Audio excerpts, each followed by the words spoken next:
In this video, I'm going to graph the square root function.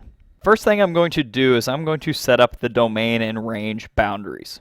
The domain tells us what x values we can plug into this equation that will get us real solutions when it comes to y.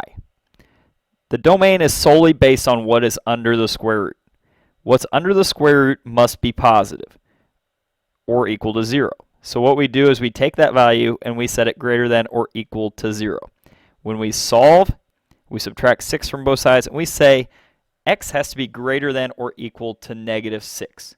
So I'm going to go ahead and just mark that line in to show that's where our domain starts.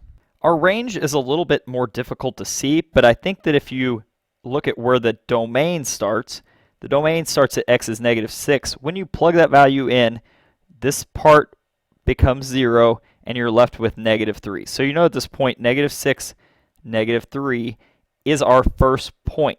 And when you graph it in the graphing calculator, this line goes up like this. So just by looking at this, we can see that our lowest y value is negative 3. So our y has to be greater than or equal to negative 3. It's equal to negative 3 here. Every other y value is greater than that. So that's how we set up the domain and range. From that portion, we just sketch the graph from our graphing calculator, and we're finished. I encourage you to definitely plug this into your calculator to see, does this go up, does it go down, to make sure that you do the range correctly.